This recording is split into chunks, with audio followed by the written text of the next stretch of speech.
What is going on, YouTube? PPS back here. It is, the 26th of September coming at you guys with our recap of Past the Prop Sunday, right? Obviously, a ton of action, ton of stuff to talk about, ton of stuff to break down. Joined, as always, by my guy, Stu, Monotone Football. How you doing, my man? Yeah, I'm doing good. Monday's a pretty relaxing day for me. We just finished, the craziest day of the week. We got a football game to look forward to, but it's definitely a more relaxing day. So kind of excited to, finish the week strong right here. Been a pretty solid week 3 for me, so I'm just ready to end it pretty strong. What about you? It was an interesting day yesterday. I had a lot of them that I thought were going to go extremely well. Just kind of fell short on a few, and then obviously was very excited for my Packers, obviously, to come through. It was a big game to finally win in Tampa. That never happens, obviously. So there was that. And then, like, my recaps, both my guys find a way to get hurt, right? At some point in the game, we had Tua and Dalvin Cook. I think Dalvin Cook had 3 rushes over 10 yards in that game and just couldn't get there, dude. It was like Javonte Williams all over again. He just looks super explosive. Just can't get that extra couple of yards. So just stuff like that. And then obviously just watching the worst Sunday Night Football game ever, It's Ooh. awful. It's awful at this point. Yeah, I guess we can just, looking back at that week, start there. What are our takeaways from that game? Because I I don't even know where to start, man. That was a tough one.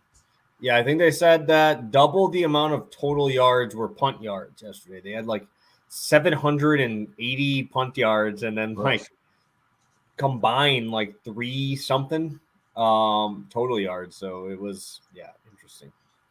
For me, I guess it's like the Broncos may have won, but man, do we have any confidence in betting their player props moving forward? Because I really don't think I do, just from purely a betting standpoint. They spent the whole night talking about Hackett and how now he's just going to focus on the play calling, and that's what he's good at. And I don't understand where we would have got that idea from. I haven't seen a single ounce of creativity in this offense so far.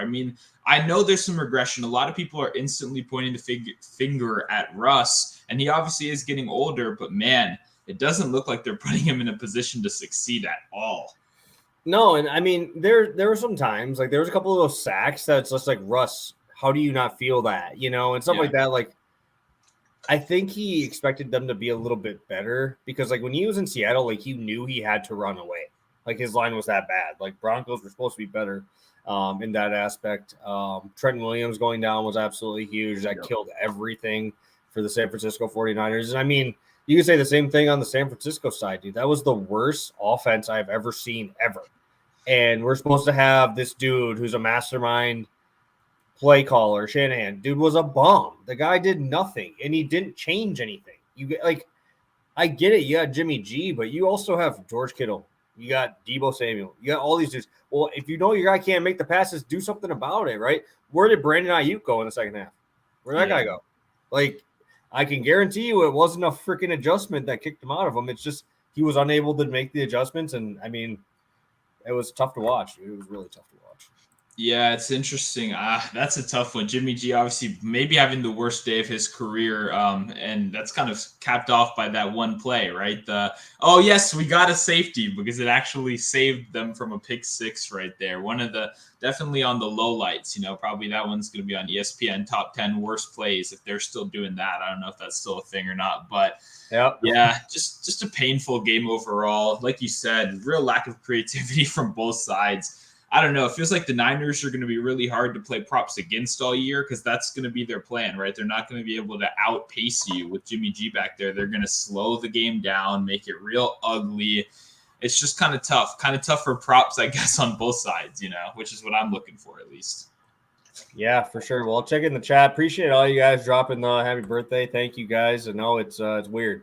It's weird thinking it's another birthday coming through. But get some football tonight, right? It's not like I get to – that's what I'm going to do, It's not like I'm going to do anything special, We just turned – it's our golden birthday, I guess. Well, I don't know what that matters. It only matters when you're 10 or younger. So I turned 26 today. So, yeah. No gray hairs yet, though. So we're chilling. Yeah, hairline's looking strong right there, man. Yeah, there you go. It ain't – We ain't got to worry about that. That's one of the few things we don't got to worry about. Thank God. Thank my parents for that one. So let's break down a couple of these other ones. Obviously, we got some other pretty big news from this week. You got Miami and you got Philly, right? They're both still undefeated. Both look great.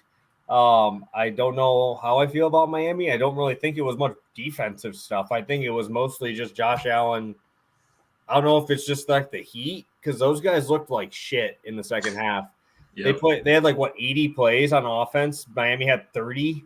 So I mean, I don't think it was much that was Miami was doing. Or do you have a different take on that? Yeah, I was kind of prepared to come in here and say the same thing. Like, it was obviously a good win for Miami. It's good that they won the game, but my impression of them doesn't actually change that much, overall. Aren't they playing are they playing the Bengals next week, I believe? They're a short week. Yep. Yeah, I do kind of wish that they lost so that they could play the Bengals and then I could bet on them to beat the Bengals. But instead, that's not going to happen. But yeah, I think they still overall played well. I mean, they showed some adversity, losing their quarterback, but still kind of sticking in there, although they are investigating the circumstances. So I don't know what's going on there. I hope Tua is okay, obviously. But it just shows us again, man, those receivers are absolutely lethal. It's going to be really, really hard to slow down the Jalen Waddle, Tyreek Hill train every week. The toughest part for me, I'm sure you got these questions too. Someone goes, hey, should I play Jalen Waddle or Tyreek Hill? And it's like, your guess is as good as mine, man. Like, it seems like they're both being used very heavily. I almost want to say both of them every week. It's kind of a tough call for me right there. Yeah, I don't know. They said back was the Tua issue, and it didn't really seem like a back. Everybody's saying he got concussed, but I guess it was a back issue. He said he'd like hyperextending his back or whatever it was. So, yeah, I don't know. I really don't know. I doubt he misses just because if it was head, maybe, but if it's back, then and he was able to go back in and do all that, So I'm more on that side where I don't know if I think he's going to miss. I think it's going to be an interesting game. I think hopefully they give me a buy low spot on Tua's passing yards and stuff because obviously I missed the Tua spot, but I mean, he was in a 2-minute drill having to go 80 yards when that happened. So that would have been a couple. But I mean, why? I guess you could say Miami's D was good, but like, how many first downs do they allow? Like they didn't stop them. It's just like they bent, don't break. But that's not going to last very long when you're letting them go for what? Josh Allen, 450 total? Yeah, something crazy.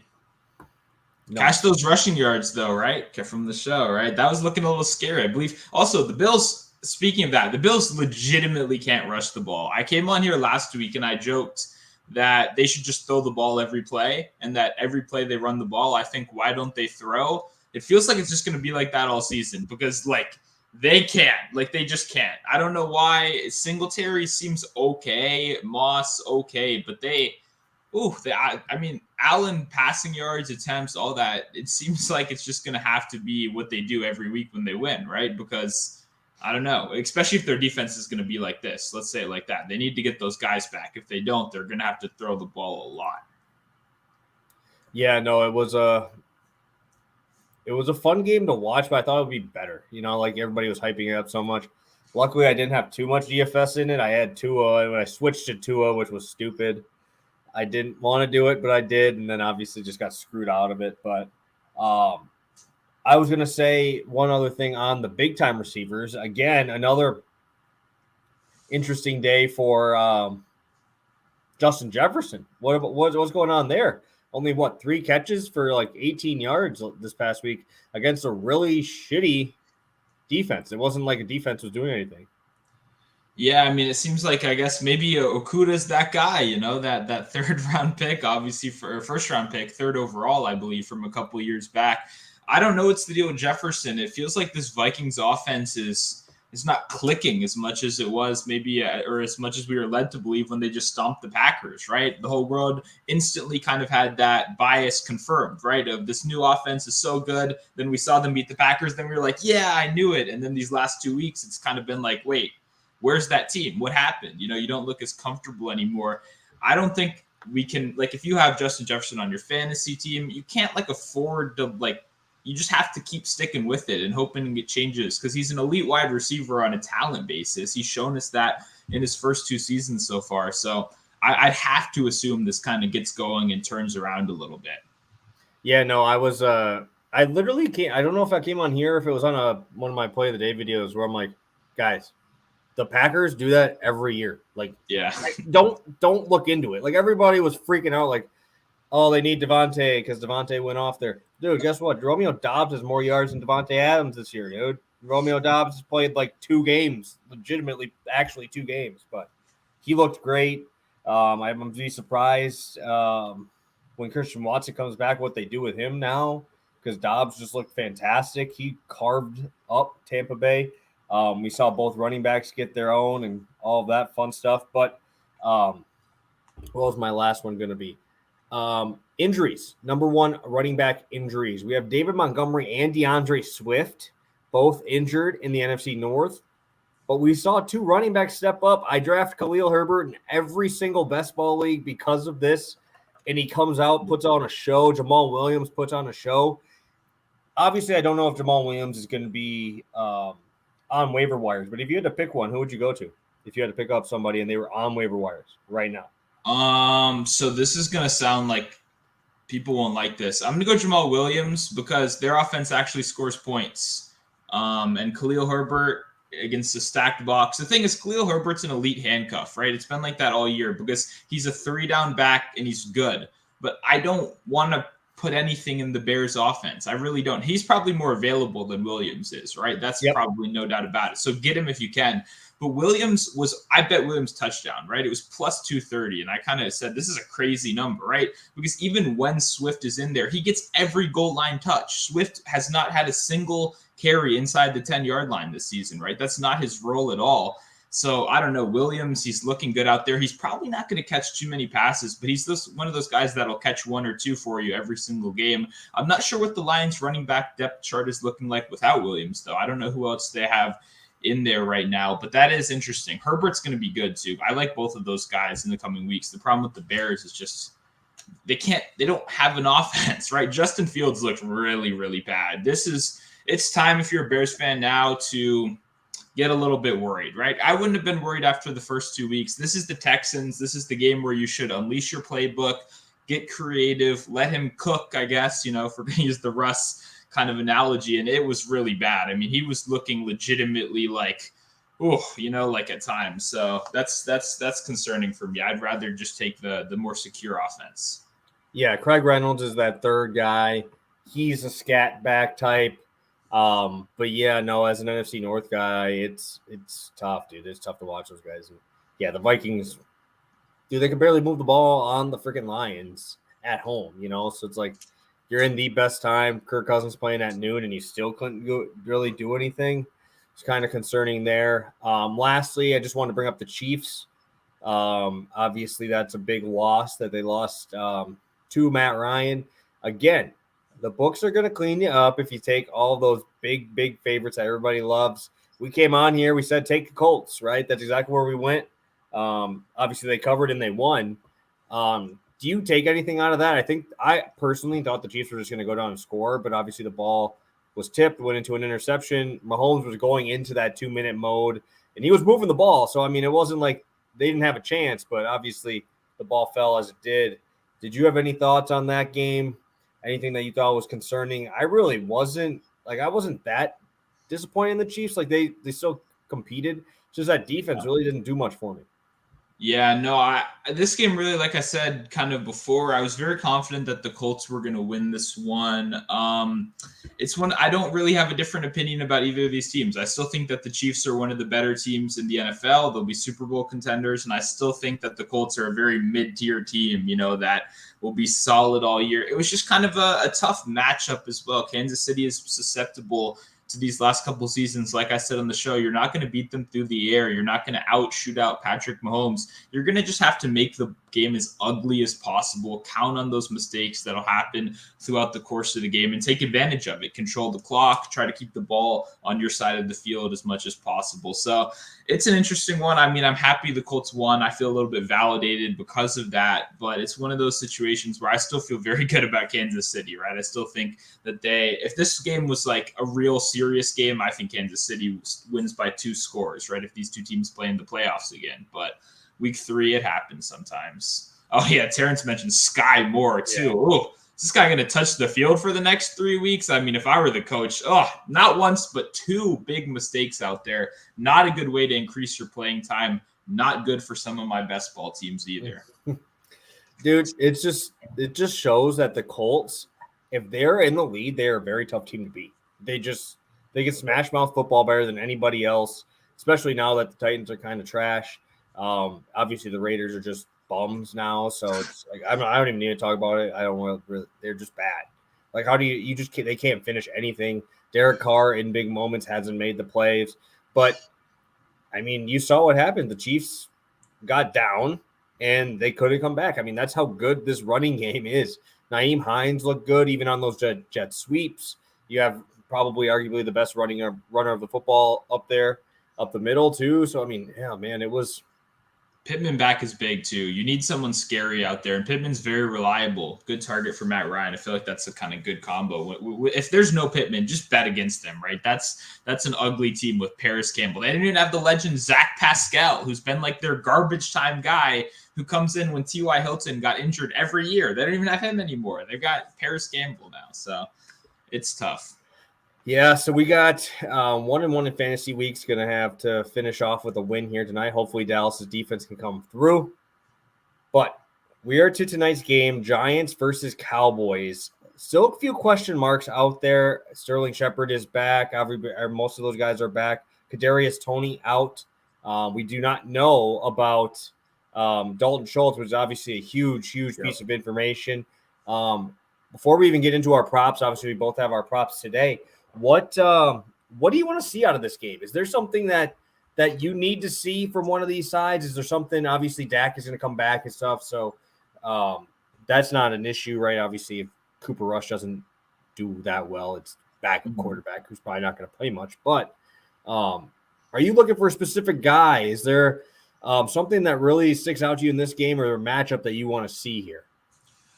Yeah, I guess the thing I'm real curious about is this Giants defensive line. I already feel very confident that the Cowboys defensive line is going to wreak havoc. Now we finally get some reinforcements for the Giants, right? Thibodeau, their first round pick, I believe that was number 4 off the board, is finally making his first appearance. It seemed like he had a pretty good camp kind of leading up to the injury. So I am excited to see how he gets after that Cowboys offensive line. Because remember, Cowboys offensive line's been great for the last couple seasons, but they've dealt with some injuries pretty early. It's not the same unit that we might kind of remember in years past. Beyond that, I want to see this running game for the Dallas Cowboys. I mean, the whole world has ridden off Zeke for the last season and a half, and he hasn't proved him wrong yet, right? He hasn't proved him wrong. So it'll be interesting to see how that goes. But overall, for me, I think that the Cowboys win this game. And I will probably be betting the Cowboys outright. I want to see if that line gets a little bit better because it's moving towards the Giants a little bit more. But I think the Cowboys win. I think this defensive unit is going to make life for Daniel Jones absolutely terrible. Yeah, my matchup, I have like kind of 1.5. My half is just I want to see Brian Daboll outcoach Mike McCarthy and just watch it in a primetime game so like everybody can see it. Of how bad he is, like legitimately, he is that bad. If this is a close game, I think Daboll, even though it's his first year, coaches circles around this dude. But on the talent side, I'm worried about this Giants offensive line because Dallas, it doesn't even matter if it's just Micah Parsons. That dude is literally a one-man wrecking crew. These dudes are in the backfield every single play. I swear to God, when I watch Cowboy games, you get probably about a second and a half, and then you got to be either moving or you're on the ground. We see Pro Football Focus, I'll be talking about this a little bit, minus 20% run block, minus 32% pass block.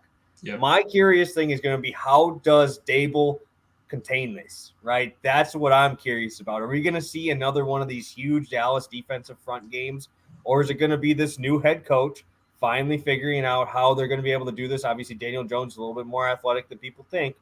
How are you going to do this? How are we going to mix in Saquon? How are we going to get them going, right?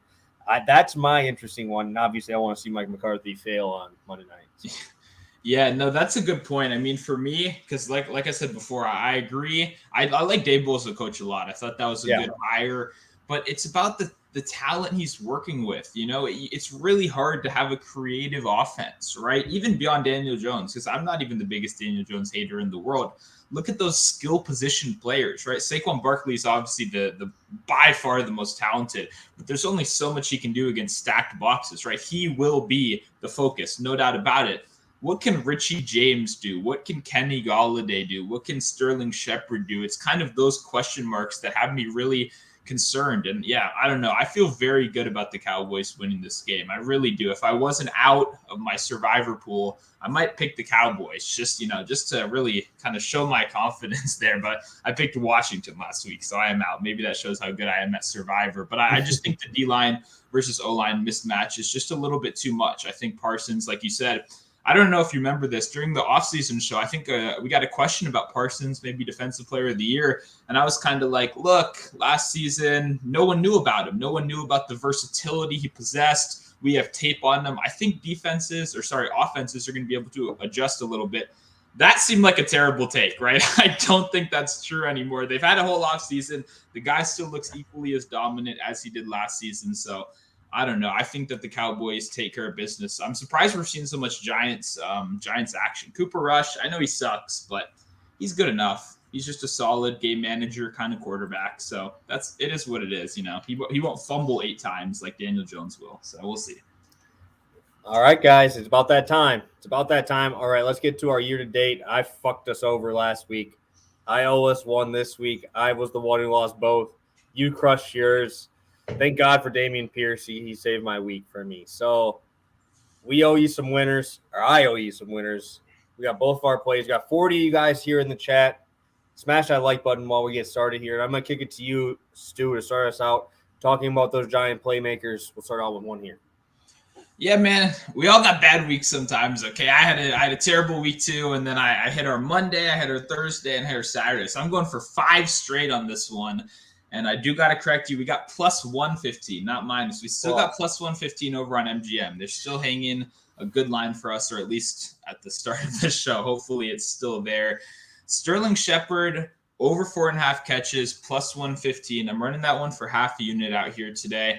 I like Shepard overall. I was a bit worried, I have to say, coming out the season, right? The Achilles injury. It's more of a big deal for running backs than it is for receivers, just for the sake of kind of the injury and the workload, right? Sterling Shepard isn't going to run the ball 30 times today.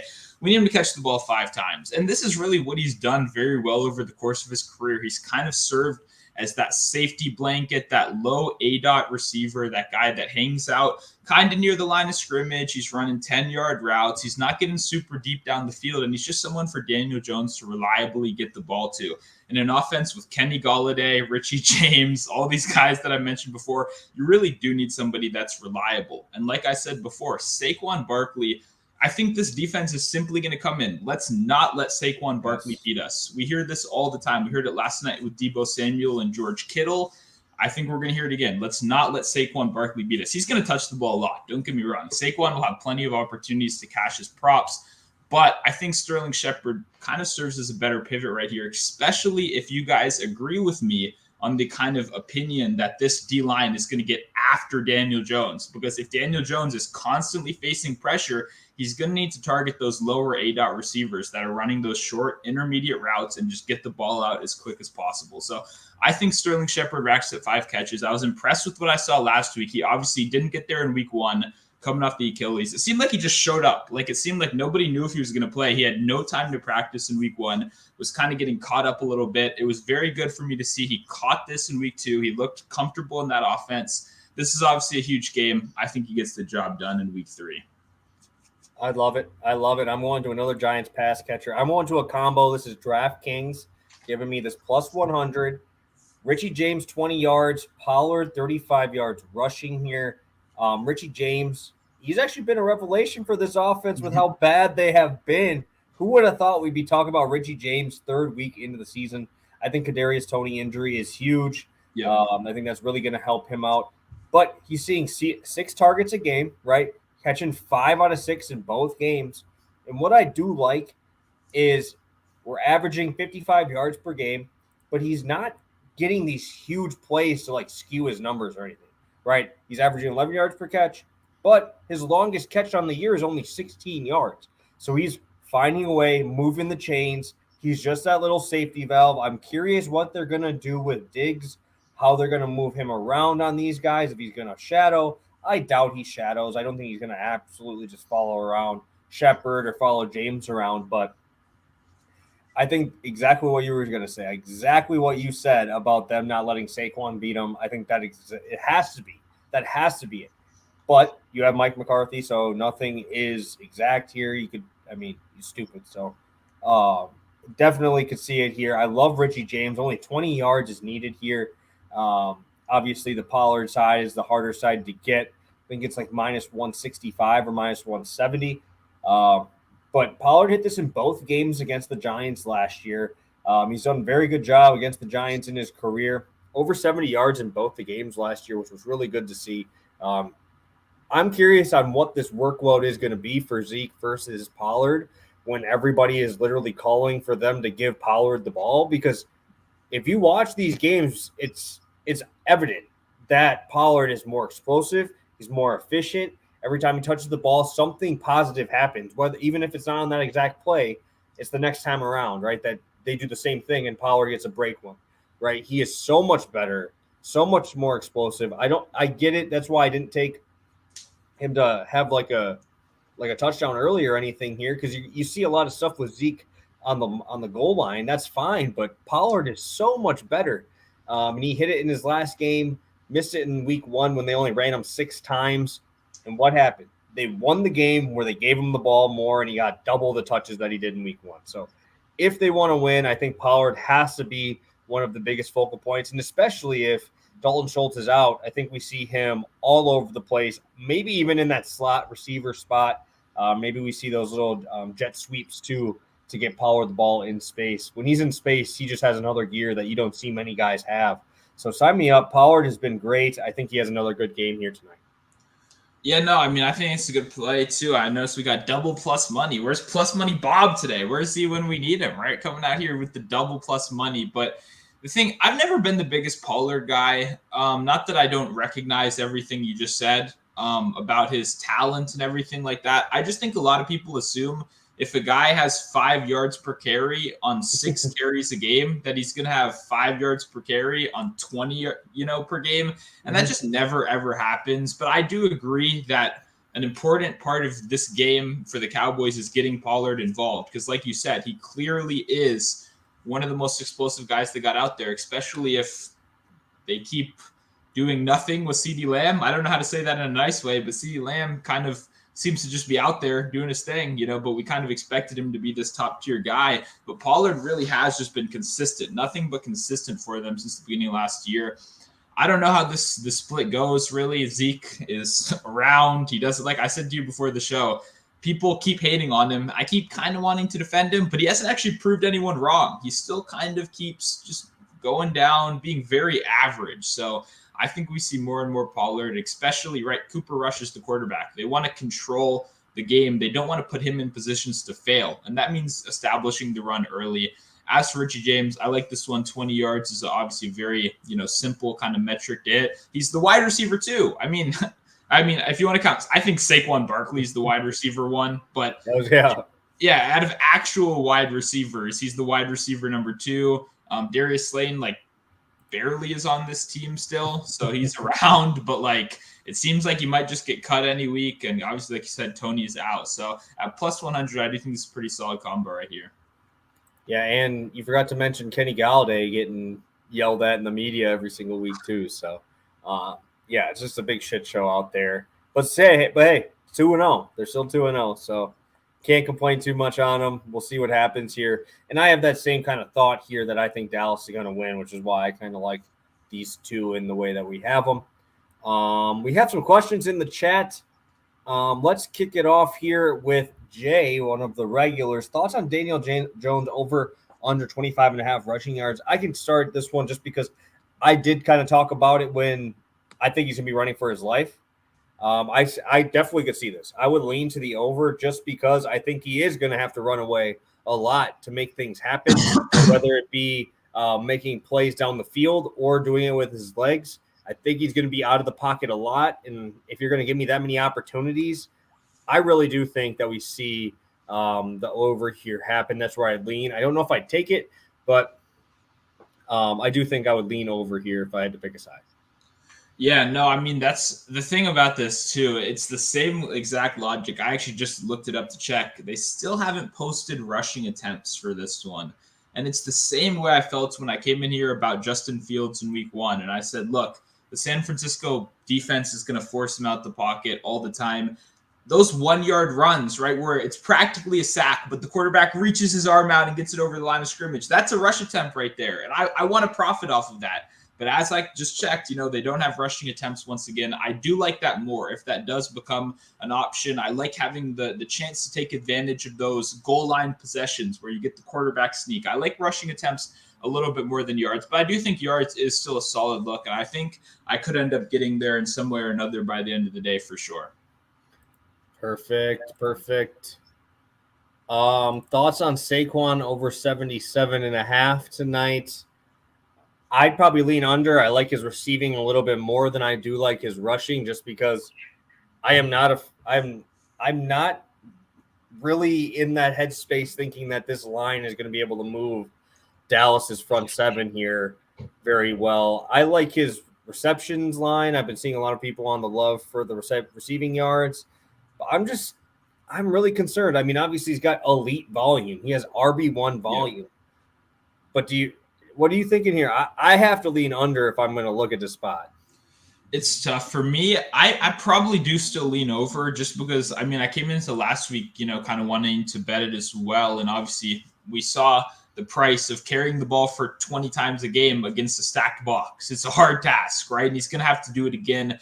For me, I still probably lean longest rush. Once again, like you said, if we're going to give a guy like Saquon Barkley 20 chances, I do think there's a chance he breaks at least one for 20 yards. And that way you still win your bet, even if he's very inefficient on all the other ones as well. I did get hooked on that last week, so I have a little bit of PTSD still right here, finishing at a 16-yard rush instead of 16.5. But I would say I still think Barkley does have a solid game. It's just really hard to trust a guy when the whole defense is trying to stop that one guy and they're not scared of anyone else. It's a tough ask for me personally.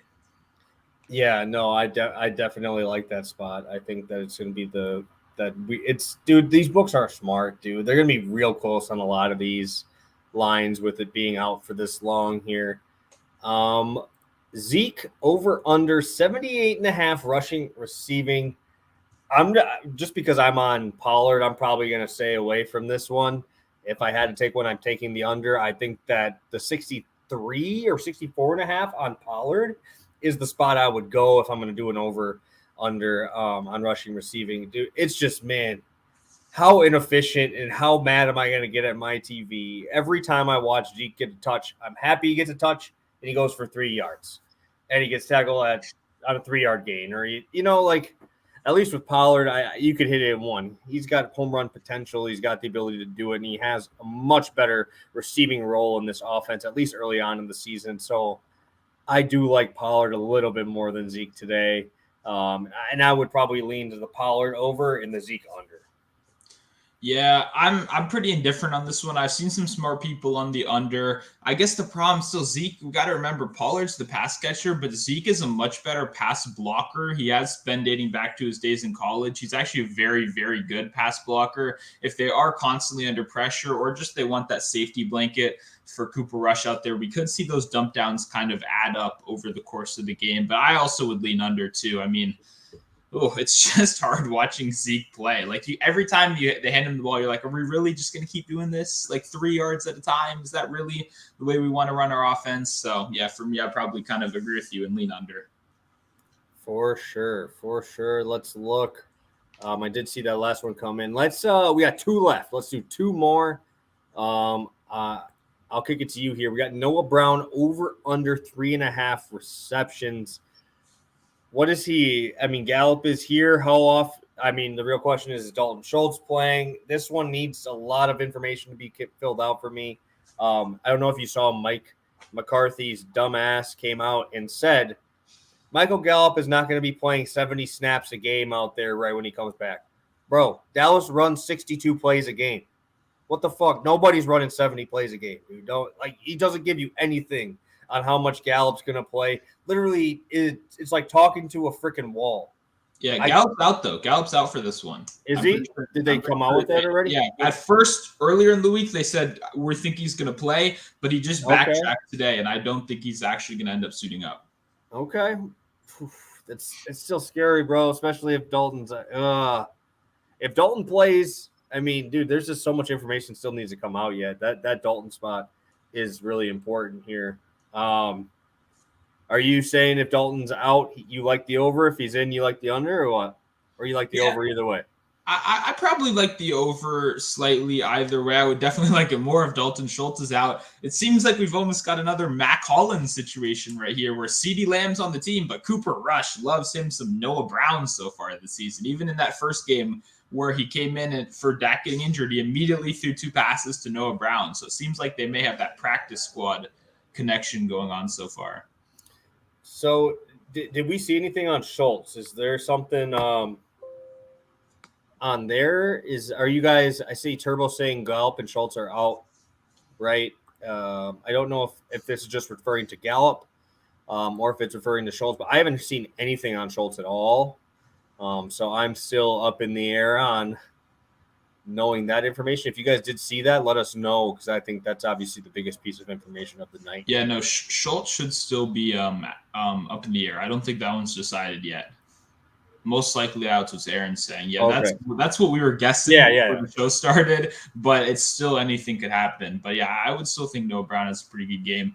And 2, I did see someone a little bit earlier ask me if I'm still interested in the Cowboys sacks. And I just want to say I definitely am. I think the pricing got a little rough. Minka Parsons opened at -120 for a sack. I played it. It looks like it's gotten a lot worse since then, though. So I saw -180 on Barstool, which I don't really feel as good about. But I wrote about that in my Vegas Insider article earlier this week. I do feel pretty good about the pressure and the sacks, 100%. Good. Thank you, Nick, for bringing that up. Thank you, Absolute. I appreciate that. And then our last one before we go to touchdowns, Daniel Jones passing yards. Over under. Actually, no, we got picky yet. I always forget about that because we've been answering so many of these. But Daniel Jones over under pass yards at 201. I think I'm going to lean a little bit over. It's going to be like a confidence of like 2.5 of 5. So I'm not going to be too much of help here on this. But I just don't think Zeke's going to be able to run the ball tonight. Not Zeke. I don't think Zeke's going to be able to run the ball. I don't think Barkley's going to be able to run the ball either. I think literally they're going to make the quarterbacks beat them, which could be why this game is going to be ugly. But I think the volume is going to be there for Daniel Jones in this spot. Maybe a completions line I'll look at, or attempt spot, because I think they're going to have to in this one. Yeah, I like the under. I like the under right here personally. I kind of agree with you. I think it's going to be a pretty slow game. I think it's going to be a little bit of an underwhelming game for people. I think he stayed under in both so far, and the Cowboys have held both opposing teams pretty well, right? They've held Brady, and who else did they play? Burrow. Brady and Burrow both heavily struggled. I'm not sure if Daniel Jones is going to be the one that breaks the cycle. Hey, when we see 30-point totals, they go into the 60s, bro. They go into the 50s. The Browns, baby, 38.5 total. They get to the 50. They get up in the 50s. So we're going to see a shootout tonight just because it's a low total on a primetime game. Because, God, dude, last night was terrible. It's got to be better, right? I would hope so. Turbo brought this in here. Schultz will test his right knee Monday, but there remains a strong chance he won't be able to play. Thank you for writing that. I would assume even if he does play, it probably isn't much. Yep. I know that an old Badgers, their backup in Ferguson, he is the backup tight end there, I believe. He was good at Wisconsin, so maybe he's the spot to look tonight. Well, we talked about Daniel Jones. Pickett play. I don't know what you guys are doing over there, but the top spot bet is Cooper Rush over 207. I don't know what you guys are doing over there, but this is an interesting spot for me. I did not expect to see this as the most bet spot of the day. Monotone, talk some sense into me. Am I just that low on him, or are we just off? No, I'm higher on Cooper Rush than you are, but I still have no clue why people are betting this, to be completely honest. Like, I don't know why this would give my money over or under. Like, we don't know. The facts are we really don't know. Like, I'm assuming they're going to try to play as softly as they can. They're going to keep the kid gloves on for Cooper Rush. They're not going to have him throwing bombs out there, right? He's not throwing anything too far down the field. I'm going to lean under, but like I said, this is just a weird one for me. I'll fade the public, but I have no clue why so many people are betting this one. I'm indifferent. I'm literally indifferent. I mean, the only reason I even would relatively think over is because he's got explosive playmakers, and you could just see CD break one off, I mean, or Pollard break one off. It's just like there's so much stuff there. He's got so many good playmakers. It's just I just don't really trust his talent that much. I mean, like I said, I'm a little bit lower on him than you are, but absolutely. We did just break this down a little bit earlier. If you want to go back in it about 10 minutes, I believe we talked about Daniel Jones rushing. I was leaning over. I think you were leaning over too. Yep, I was leaning over, but I like rush attempts a little bit more, just as something I hope it comes out, because that might make its way on my card if they do post a number, but we know from past events they don't always do that. All right, I think this might be our last one before we go into it. We got 50 of you guys in here. We appreciate you tuning in on your Monday afternoon. Freakier Bull, bringing up, you're speaking good language here to Mono. He loves that longest rush. Is that something you're looking at here, Stu, in this spot? It is. Honestly, it is. It's kind of like I like longest rush and I like attempts. I know it may sound a little bit contradictory, but I kind of do like those a little bit more than yards separately, because I think they kind of like, you just need one pocket breakdown, right, for him to get 11 yards, kind of one play where he extends the game with his legs, or knowing Daniel Jones, maybe he fumbles it forward 11 yards and jumps on it. That is an 11-yard rush in the books officially. So, yeah, and Saquon, I mean, the tough part about that, what I saw a tweet, he 99% of people bet the over on Saquon receiving yards on MGM or something like that. I like the over too. I think they're going to be playing from behind, but I don't know if I need to go bet that, right? I mean, he's clearly going to be involved in the passing game, but it's tough seeing, 80,000 people bet on the over on one play, and then the books don't even move their lines at all. It's kind of scary. For sure. I know. I did see that. I think I remember it might have been Birdman. Birdman might have tweeted that out, that it was the most bet spot of the night. So good to see that. We got the rushing spot. I do like that spot. I like Richie James too, for sure. I can't imagine that's a good price. What is that juice, like minus 170 or so? I'd guess, yeah, minus 150 probably, something around there. That gets out of my juice range there, my friend, unfortunately. But let's go into our touchdown. We've been getting a little more D-Jenny on these showdown slates, guys, and today is no different. We have a plus money play for both of us, and our touchdown parlay is 34-1. Talk to me, Mono. Talk to me. Yeah, the world shouldn't have let me hit that Browns one the other week, right? The world shouldn't have let me do that. Now I'm feeling fired up for these defensive touchdowns. I pretty much talked about it in every opportunity someone's let me all week about this game. I just simply think that the Dallas defense is going to overwhelm Daniel Jones. He obviously has a terrible history on primetime games in his career. Also, I mean, honestly, he has a terrible history overall, right? He hasn't been great so far in the NFL. So I just think Dallas D got a bunch of playmakers, Parsons, Diggs. These are the kind of guys that I really do kind of believe they show up on primetime a little bit more than just a regular Sunday afternoon game. So I'm feeling Dallas defense to, come out, nice strip sack right here, Daniel Jones, and get in the end zone right there for a touchdown. Yeah, I'm going to be on Pollard. I think it's 250.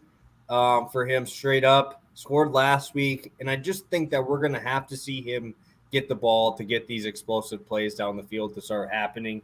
I'm not afraid of Zeke if I'm the Giants defense. I am afraid of Pollard to do something in one play. So I do think we could see a nice little breakout spot here for Tony Pollard on prime time. I think plus 250 is a great price on this one. But yeah, awesome spot.